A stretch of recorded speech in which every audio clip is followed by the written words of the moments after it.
এনায়েত প্রভুবাদ আবার একটা ভিডিও বানিয়েছে। আমি ওটা কইছিলাম পলিটিক্স নিয়ে কসকসানি না করতে। ভারতীয় পণ্য বয়কট আন্দোলনের সময় ওর কুরকুরে নিয়ে উঠছিল।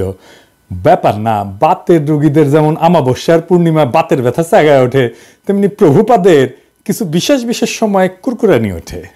ওরা নিয়ে কিছু বলতাম না, কিন্তু একটা ভিডিও সারিছে, এটা নিয়ে কিছু না কইলেই না। মুশকিল হইলো কইছে বিএনপি নিয়ে। বিএনপির ডিফেন্ড করা তো আমার দায়িত্ব না, দায়ও না, আমি বিএনপি করিও না।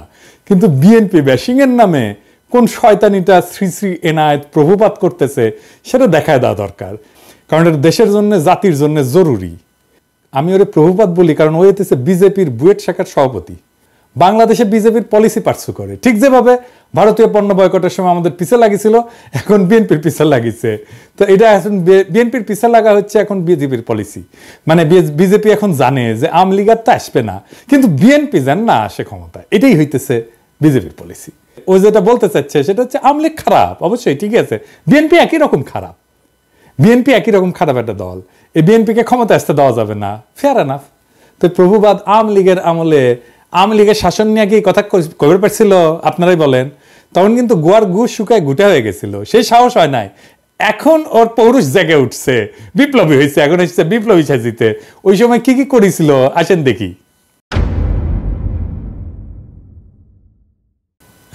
পদ্মা সেতু নিয়ে বই লিখেছিল, হ্যাঁ, পদ্মা সেতুর কত কিছু আবার ভিডিও করছিল পদ্মা সেতু নিয়ে। নির্বাচনের আগে হাসিনার যেগুলো মেগা প্রজেক্ট, গুলো মেগা দুর্নীতির প্রজেক্ট, সেগুলো নিয়ে ও ভিডিও বানিয়েছিল। পদ্মা সেতু নিয়ে, মাতারবাড়ি নিয়ে, রামপাল নিয়ে, পায়রা নিয়ে, রূপপুর নিয়ে। রূপপুরে কি পরিমাণে টাকা মারিছে এখন সব খবর বাড়াচ্ছে, কিন্তু ওর কাছে আসে নাই গেল সেই খবর, ওইটা প্রমোট করে গেছে। ইন্ডিয়া আউটের সময় ও ইন্ডিয়া আউটের পিছে লাগিয়েছিল, কইছিল মনে আছে না? এটা আবার দেখেন, বাংলাদেশের মানুষ নাকি পেঁয়াজ খেয়ে নেশা করে। শুনেন, বাংলাদেশের মানুষ দুইটা জিনিস দিয়ে নেশা করে, একটা হচ্ছে সয়াবিন তেল আর একটা হচ্ছে পেঁয়াজ। আবার দেখেন নসরুল হামিদের ওটি যে ভিডিও বানায় প্রশংসা করে, হ্যাঁ। আবার ইসরায়েল পণ্য বয়কটের সময় স্টারবাক্সের মগ নিয়ে ওই উপহাস, দুইটা মগ, দুই হাতের দুইটা মগ নিয়ে উপহাস করছিল বয়কটকারীদের। আজ এডিটর সাহেব দেখান তো 5ই আগস্টের আগের ভিডিওগুলো দেখান, এখানে টাইটেলগুলা, আর পরের ভিডিওগুলোর টাইটেলগুলো এটি দেখান। দেখেছেন?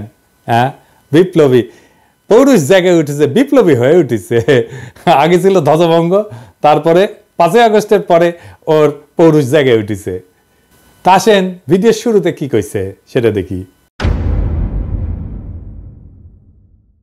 5ই আগস্ট বিকাল থেকে বিএনপির বিভিন্ন লেভেল থেকে এই দাবি আসতে থাকে যে আগামী 3 মাসের মধ্যে আপনাকে নির্বাচন দিতে হবে। তো ও বিএনপির দোষ দিতেছে। বিএনপি কেন বাংলাদেশের বর্তমান অন্তর্বর্তীকালীন সরকারের কাছে নির্বাচন চাইছে? তো একটা গণতান্ত্রিক দল তো নিজের দেশের সরকারের কাছে সুষ্ঠু নির্বাচন চাইবে না? বিএনপি তো হাসিনার কাছেও চাইছে নির্বাচন নাকি? তো এনাদের ওই যে বাবার দেশ ভারতের কাছে যে ওর নেতা সজীব ওয়াজেদ জয় 90 দিনের মধ্যে বাংলাদেশে নির্বাচন করায় দেওয়ার দাবি করলো, সেটা এনাদের ভাল লাগছে না? হ্যাঁ, দেখেছেন? আসেন একে একে অন্য অভিযোগগুলো দেখি। ওই করছে যে মার্কিন দূতাবাসের সূত্র নাকি দাবি করেছে যে তারেক রহমান বিভিন্ন কনস্ট্রাকশন কোম্পানি আর প্রতিষ্ঠানের কাছে চাঁদা চাইছিল। শুনেন, মার্কিন দূতাবাসেরই আরেকটা সূত্র বলতেছে তারেক রহমান কোটি কোটি ডলারের অবৈধ সম্পদ সংগ্রহ করছেন। ঢাকায় আগে একজন মার্কিন রাষ্ট্রদূত ছিলেন যার নাম জেমস এফ মরিয়ার্টি। উনি বলতেছেন তারেক রহমান শুধুমাত্র যে মোনেম কনস্ট্রাকশনের মতন একটা লোকাল কোম্পানির কাছ থেকে ঘুষ খাইছেন এমন না, ওই কি মোনেম কনস্ট্রাকশন তারেক রহমানকে 4.5 লক্ষ মার্কিন ডলার ঘুষ দিছিল। আসল কাহিনী হচ্ছে মার্কিন দূতাবাস এরকম কোনো দাবি করে নাই। মার্কিন দূতাবাস তাদের কেবলে মানে যে সমস্ত কমিউনিকেশন পাঠায় আর কি, তার দেশে কোথায় কি আপডেট হচ্ছে এইগুলা লিখে পাঠায় এবং বিভিন্ন বিষয়ে ওয়াশিংটনের মতামত চায়। এরকম একটা কেবল যেটা পাঠানো হয়েছে 2008 সালের নভেম্বরে, সেখানে তারা লিখছিল যে বাংলাদেশের দুর্নীতি দমন কমিশন তারেক রহমানের বিরুদ্ধে বিভিন্ন অভিযোগ আনছে, যার মধ্যে আছে অমুক কনস্ট্রাকশন ফার্ম থেকে চাঁদা দাবি, তমুক প্রতিষ্ঠান থেকে চাঁদা দাবির অভিযোগ। এটা রিপোর্টিং, এইটা মার্কিন দূতাবাসের কোনো অভিযোগ না। একটা দাবিও কিন্তু মার্কিন দূতাবাস বা তাদের কোনো সূত্র করতেছে না। এই অভিযোগ আনছে মইনুল আহমেদের সরকারের দুর্নীতি দমন কমিশন, যারা তখন -2 ফর্মুলা বাস্তবায়নে ব্যস্ত। আর আমেরিকা দূতাবাস সেই মামলাগুলোর বর্ণনা করতেছে, আর কিছু না। কিন্তু এই মামলাগুলো কিভাবে হয়েছে সেটা একটা বর্ণনা কিন্তু আছে মহিউদ্দিন আহমেদের বই 1/11-তে। এই মামলাগুলো হয়েছিল সরাসরি মইনুল আহমেদের নির্দেশে, যদিও তখনকার এনবিআর বা দুদক কেউই তারেক রহমানের বিরুদ্ধে কিছুই পায় নাই। বইয়ের 274 পৃষ্ঠাতে মহিউদ্দিন আহমেদ যখন তৎকালীন এনবিআর এর শীর্ষ কর্মকর্তাকে তারেক রহমানের মামলাগুলোর ব্যাপারে জিজ্ঞেস করছে, উনি উত্তর দিচ্ছেন, কি বলতেছেন, তাদের বিরুদ্ধে তো কোনো মেজর কেস পাওয়া যায়নি, যেমন তারেকের তো কোনো কিছু প্রমাণিত হয় নাই, তার তো কিছু পাই নাই বলতে গেলে, দেখেছেন। এবং এই 1/11 বইতে খুব বিস্তারিতভাবে লেখা আছে কিভাবে মইনুল আহমেদ বাধ্য করছিল এই সমস্ত মামলা দিতে। এবং আমরা সবাই জানি যে কিভাবে তখন ব্যবসায়ীদের তুলে নিয়ে বিভিন্ন রাজনীতিবিদদের বিরুদ্ধে মামলা করতে বাধ্য করা হইতো। সেই মামলাগুলোর সূত্র ধরে এই প্রভুপাদ ভিডিও বানায় ফেলছে যে তারেক রহমান চাঁদাবাজি করছে, দেখেছেন। মানে মানুষের তো ইন্টেলেকচুয়াল একটা অনেস্টি থাকবে। উনাকে আবার ছাত্র পড়ায় বুয়েটে, ছাত্র কি শিখবে ওর কাছ থেকে? ছাত্র সাবজেক্ট কি শিখবে জানি না, কিন্তু নৈতিকতা তো শিখবে না ওর কাছ থেকে। এখন প্রশ্ন হইতেছে যে মামলাগুলো হইলো গত 17 বছর, এই চাঁদাবাজি মামলার অগ্রগতি কি? ঘোড়ার ডিম, শূন্য। এটা চাঁদাবাজির মামলাও হাসিনা গত 17 বছরের কোনো আদালতে প্রমাণ করতে পারে নাই, এমনকি কোনো বিবাদী এই সমস্ত ভুয়া মামলা চালাইতেও চায় নাই। তো প্রভুবাদ কোত্থেকে পাইলো এগুলা? দেখেছেন কিরকম জাউরা, কিরকম জাউরা। এনায়েতের ভিডিওতে আমিন আহমেদ ভুইয়া নামে এক ব্যবসায়ীর কথা বলছে, যাকে নাকি তারেক রহমান হুমকি দিছিল চাঁদার জন্য। অথচ আমিন আহমেদ ভুইয়া নিজেই দাবি করছে যে তাকে জোর কইরা তারেক রহমানের বিরুদ্ধে মামলা করানো হয়েছিল। তো এডিটর সাহেব আগে দেখান প্রভুপাত কি কইছে। এই তারেক রহমান আল আমিন কনস্ট্রাকশনের মালিক আমিন আহমেদকে হুমকি দিছেন, তুমি যদি আমাকে $1.5 লক্ষ না দাও তাহলে তোমার কোম্পানি আমি বন্ধ করে দিব। তারপরে দেখান আমিন আহমেদ ভুইয়া কি কইছে। কারণ একটা স্থগিত বিষয় মামলাটি দেখুন বর্তমানে রাষ্ট্র বনাম তারেক রহমান সাহেব। আমি নিজে যদি উদ্যোগ হয়ে মামলা করতাম তাহলে তো মামলা চালুই থাকতো। আমার যদি উদ্যোগ বা ইচ্ছা থাকতো, আর স্বাভাবিক বিষয়, আমি তার সময় কেন মামলা করতে যাব? উনি তো আমার দলের সিনিয়র যুগ্ম মহাসচিব, উনি নমিনেশন দিয়েছে, আমার সাথে রাজনীতি করি। মানে প্রভুপাদ ভিডিওতে যার নাম উল্লেখ করে দাবি করছে যে তার কাছে তারেক রহমান চাঁদা চাইছে, সে নিজেই বলতেছে যে তার কাছে তারেক রহমান টাকা চায় নাই, তাকে মামলা করতে বাধ্য করছে মইনুল আহমেদের সরকার। মানে ওই যে বলছে বিএনপি তো এর মধ্যে ক্ষমতায় আসেনি, মইনুলের পর তো আওয়ামী লীগ ক্ষমতায়, তাহলে ও তো এমন না জোরে চাপ দিয়ে বলছে বিএনপি, তাই না? এইটা গেল প্রথম ধাপ্পাবাজি। দ্বিতীয় ধাপ্পাবাজি ধরি, প্রভুপাত দাবি করেছে যে তারেক রহমান নাকি বাংলাদেশে সিমেন্টসের সমস্ত চুক্তি থেকে 2% কমিশন নিয়েছিলেন। থার্ড এক্সাম্পল সিমেন্স থেকে এই তারেক রহমান এবং তার ভাই আরাফাত রহমান কোকো ঘুষ নিছেন বলে কিন্তু অভিযোগ আছে। একজন প্রত্যক্ষ সাক্ষী জানাইতেছেন বাংলাদেশে সিমেন্সের যত চুক্তি হইতো তার থেকে প্রায় 2% কমিশন এই তারেক রহমান নিতেন। সিমেন্সের বিরুদ্ধে আমেরিকার যে মামলা হয়েছিল সেই মামলা 20 পৃষ্ঠার রায়ে কোন ডকুমেন্টে তারেক রহমান সিমেন্সের কাছে টাকা চাইছে বা তারেক রহমানকে সিমেন্স 1 টাকাও কখনো দিছে এমন কোনো কথার উল্লেখই নাই। এই যে তাহলে এই তথ্য প্রভুপাত কোথায় পেয়েছে? হ্যাঁ, আওয়ামী লীগ দিছে ওরে, ইন্ডিয়া দিছে ওরে, বুঝছাও। আচ্ছা, এরপরের ঘটনা আর এটা ইন্টারেস্টিং, কারণ এটা থেকে আরো পরিষ্কার হয়ে যাবে যে এই প্রভুপাদের বেসিকই ক্লিয়ার না। ওই দাবি করেছে যে টঙ্গীতে একটা 80 মেগাওয়াট প্ল্যান্ট নির্মাণের জন্য চীনা কোম্পানি হারবিন তারেক রহমানকে $7.5 লাখ মার্কিন ডলার ঘুষ দিছিল। শুনেন, 12ই অগাস্ট প্রধান উপদেষ্টার সাথে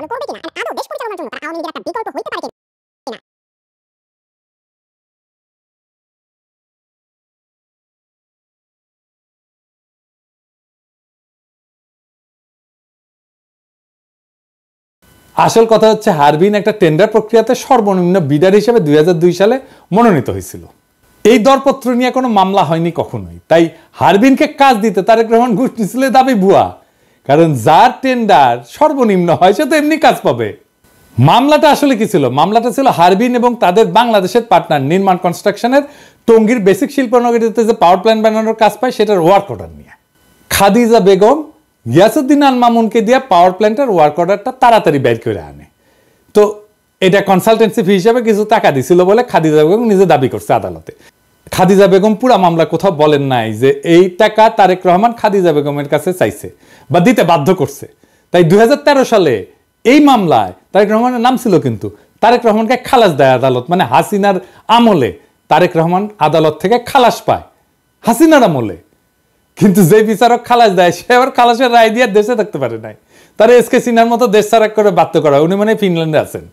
এরপর প্রভুপাত দাবি করেছে যে তারেক রহমান নাকি বসুন্ধরা গ্রুপের কাছ থেকে 21 কোটি টাকা নিয়েছিল একটা মামলার বিচার প্রভাবিত করতে। বসুন্ধরা গ্রুপের মালিকের একজন ছেলে আছে, নাম হচ্ছে শাফিয়াত সোবহান স্থানভীর। ইনি কিন্তু আনভীরেরই ভাই। তার বিরুদ্ধেও একটা খুনের মামলার বিচার প্রভাবিত করতেও তারেক রহমান 21 কোটি টাকা নিয়েছিলেন বলে অভিযোগ আছে। এই গল্পটা তখন ডিজিএফআই বানায় পেপারগুলোকে খাওয়াইছিল, যেটা 2016 সালে ডেইলি স্টারের মাহফুজ আনাম নিজেই স্বীকার করছে। সে বলছে ডিজিএফআই বানানো গল্প ছাপানোতে তার ব্যাড এডিটোরিয়াল জাজমেন্ট ছিল।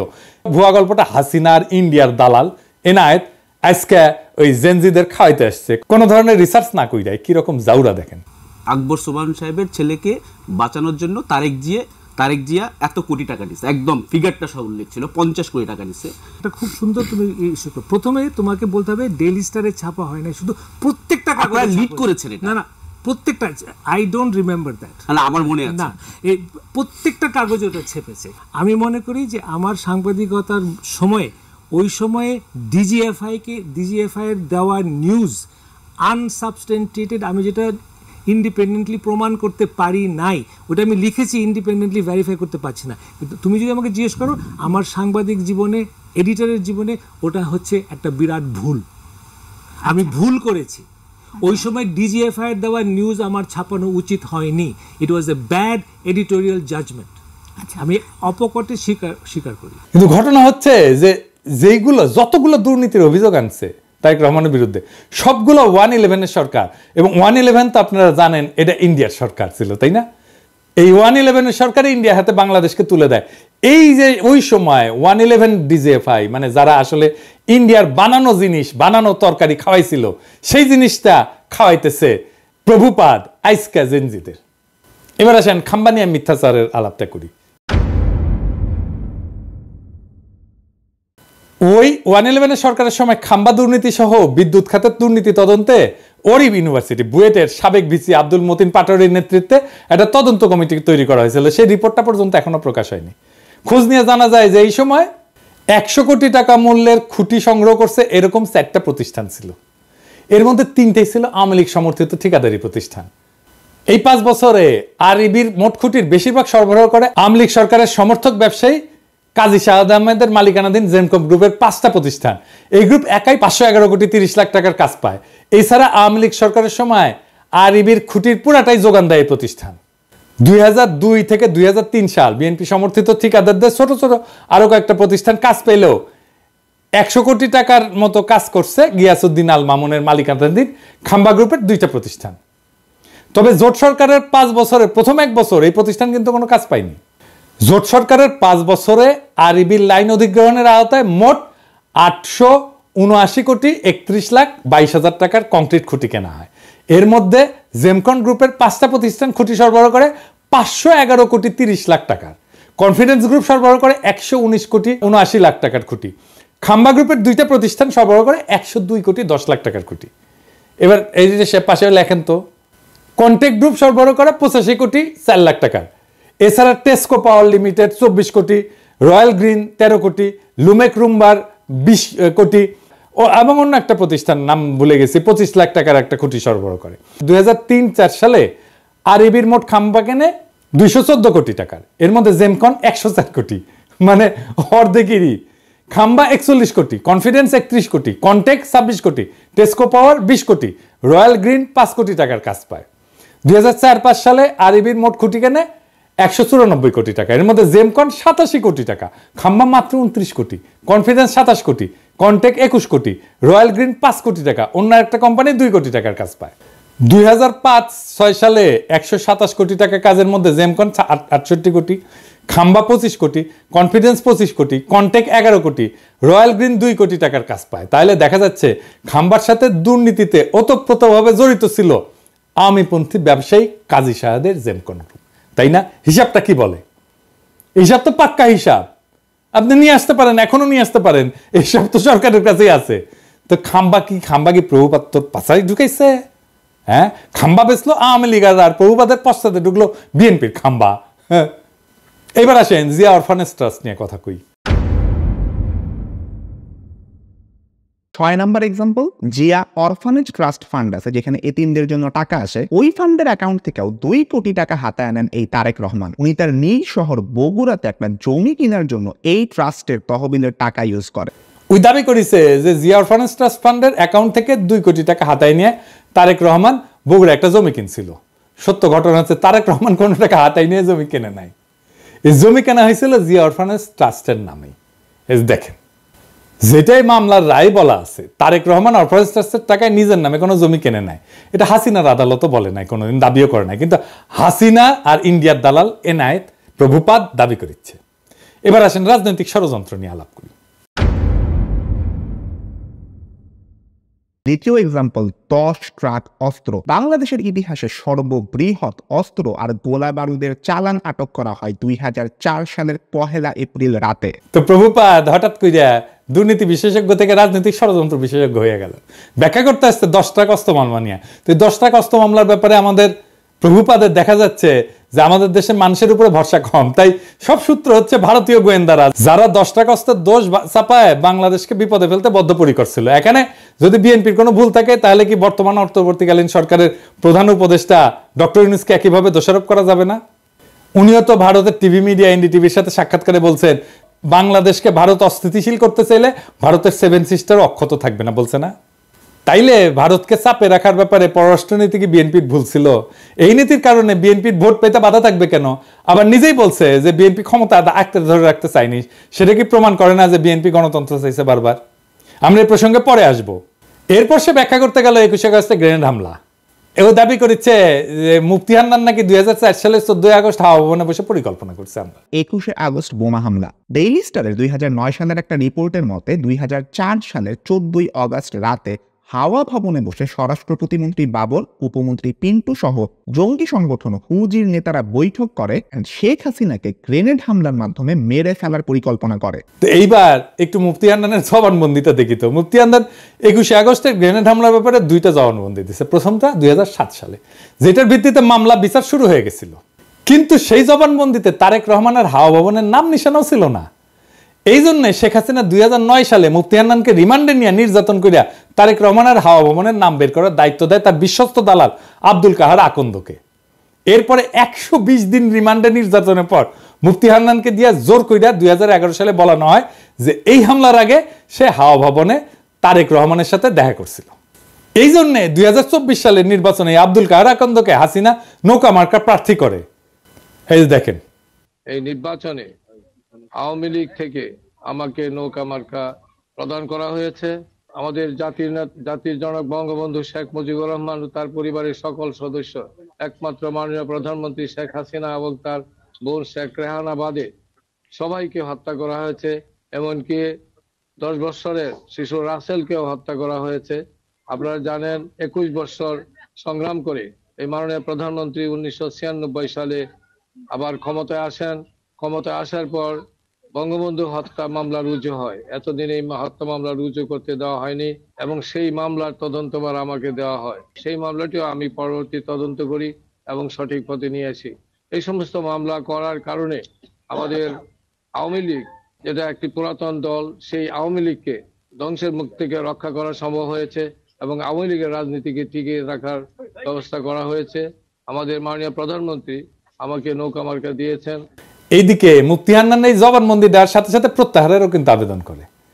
এই জবানবন্দি ছিল পুরাই বানোয়াট।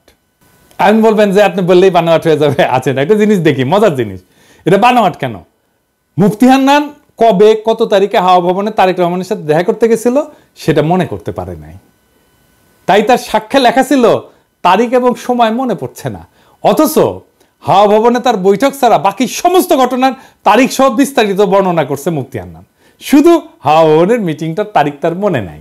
এখন আসেন একটা আদালত কিভাবে কাজ করে বোঝায়। কারণ হাসিনার আর মোদির ঘেটুপুত্র এনায়েত প্রভুপাদ আবার এগুলো বুঝবে না। আদালতে একটা মামলা যাওয়ার আগে পুলিশ তদন্ত করে সম্ভাব্য দায়ী ব্যক্তিদের নামে চার্জশিট দেয়। এরপর আদালত এই চার্জশিট গ্রহণ করে বিচার শুরু করে। বিচারে বাদী এবং বিবাদী পক্ষ তাদের পক্ষে সাক্ষী হাজির করে। এছাড়া আসামিদেরকেও হাজির করা হয়। সবাইকে দুই পক্ষের আইনজীবীরা জেরা করে, মানে বিভিন্ন প্রশ্ন জিজ্ঞেস করে ঘটনার সত্যতা নির্ধারণের চেষ্টা করে। এই জেরার পর সবার যুক্তি তর্ক শুনে আদালত রায় দেয়। এখন খালি মুফতি হান্নান কেন, তার বাপও যদি জবানবন্দি দেয় যে তার 21 আগস্টে বোম মারছে তারেক রহমানের কথায়, কিন্তু আদালতের জেরায় যদি প্রমাণ হয় তাদের দাবি মিথ্যা, তারা খালাস পেয়ে যাবে। আর যদি তাদের জেরা করার কোনো সুযোগই দেওয়া না হয়, সেটা হচ্ছে একটা ক্যাঙ্গারু কোর্ট, যেখানে কোনো সুষ্ঠু বিচার হয় না। তাহলে যেখানে 21শে আগস্টের এই পুরা মামলায় মুফতি হান্নানের জবানবন্দির উপর তৈরি, সেই মুফতি হান্নানকে এই মামলায় জেরারই সুযোগ দেওয়া হয় নাই, বুঝছেন? জেরা করার ঠিক আগে মুফতি হান্নানকে ফাঁসিতে ঝুলায় খুন করে শেখ হাসিনা, যেন এই ঘটনার পিছনের সত্য সামনে না আসে। বুঝছেন তো কি রকম ক্যাঙ্গারু কোর্ট, কি আদালত, কি রায়, কি বিচার হয়েছে? মুফতি হান্নানের জবানবন্দি ছাড়া এই মামলার বিচারিক প্রক্রিয়াতে কেউ দাবি করে নাই যে হাওয়া ভবনে কোনো মিটিং হয়েছিল, যেখানে এই হামলার সিদ্ধান্ত নেওয়া হয়েছিল। আর মুফতি হান্নানকে অকথ্য নির্যাতন করে একটা জবানবন্দি আদায় করলে সে জবানবন্দির কোথাও এই মিটিং এর তারিখের উল্লেখ নাই, আগে বলছি। কিন্তু হাসিনার দালাল, ইন্ডিয়ার দালাল এনায়েত প্রভুপাত জেনে গেছে যে মিটিং ঠিক 14 আগস্ট হয়েছিল।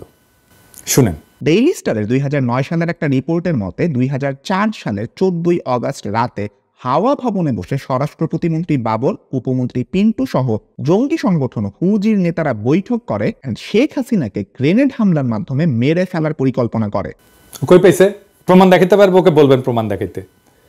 মানে যে হামলা করছে সে মনে করতে পারতেছে না কবে হয়েছে মিটিং, আর এনায়েত প্রভুপাত যাই না বসে আছে। বাবা, কঠিন তালেবর। দেখেছেন, অপরাধী সব জায়গায় তার অপরাধের চিহ্ন রেখা যায়। মিটিং এর তারিখটা এখানে কেন গুরুত্বপূর্ণ এটা বোঝা দরকার। মিটিং এ যারা উপস্থিত ছিল তারা সবাই রাষ্ট্রের গুরুত্বপূর্ণ ব্যক্তি, 2 জন এমপি, গোয়েন্দা বাহিনী প্রধান, তারেক রহমান নিজে। তো এত গুরুত্বপূর্ণ মানুষ যাদের প্রত্যেকের সাথে তো অনেক লোক থাকে, তাই না? তাদের এপিএস থাকে, বডিগার্ড থাকে, ড্রাইভার থাকে, আরো অনেক স্টাফ থাকে তাদের সাথে। কিন্তু কেউ কিন্তু একা না, আমাদের মতো না, সাধারণ মানুষ না। তাদের প্রত্যেকটা মিটিং এর শিডিউল থাকে, যেগুলো তার পিএসরা ম্যানেজ করে, এবং অনেকের সাথে মিডিয়ার লোকজনও থাকে তো সার্বক্ষণিক, তাই না? এখানে তো দেখবে কোথায় যাচ্ছে, কি করতেছে, সব জায়গায় মিডিয়ার লোকজন থাকবে। তাই রাষ্ট্রীয় দায়িত্বপ্রাপ্ত কোনো গুরুত্বপূর্ণ ব্যক্তি কোনো নির্দিষ্ট তারিখে মুফতি হান্নানের যদি উল্লেখ করতো, তাহলে বের করে ফেলা যেত যে গুরুত্বপূর্ণ ব্যক্তিরা সেদিন হাওয়া ভবনে ছিলেন না, এই পুরো মামলায় ডিসমিস হয়ে যেত। তাই সরকারি এই বানোয়াট জবানবন্দিতে জোর করে মুফতি হান্নানকে দিয়ে দেখায় যেখানে যখনই তারিখের কথা আসছে তখন মুফতি হান্নানকে বলতে হয়েছে যে তারিখ আর সময় মনে নাই। এই এমপি, এতগুলো এমপি, 2 জন এমপি, স্বরাষ্ট্রমন্ত্রী, তারপরে তারেক রহমান, এতগুলো লোকের একটা দিন হাওয়া ভবনে গেছে, ওইটা বাইর করা যাবেই যাবে যদি এটা ঘটে থাকে সত্যি সত্যি। কিন্তু এত বুদ্ধি ওর মাথার থাকলে তো ওর তার ইন্ডিয়ার দালালি করতে হয় না, হাসিনারও দালালি করতে হয় না। এরপরে প্রভুপাত দাবি করছে যে বিএনপি নেতারা নাকি বাংলা ভাইয়ের জেএমবিকে পৃষ্ঠপোষকতা করছে। বিএনপি জামায়াত জোট সরকার জঙ্গি গোষ্ঠীকে তোষণ করত, তাদেরকে পালতো, এন্ড পরে নিজেদের কাজেও ব্যবহার করছে। তার সোর্সকে জানেন? নূর মোহাম্মদ কিশোরগঞ্জ থেকে নৌকা মার্কা নিয়ে ভোট ডাকাতি করে যে তা আওয়ামী লীগের সাবেক সংসদ সদস্য। এই লোক নিজেই ছিল বাংলা ভাইদের দোসর।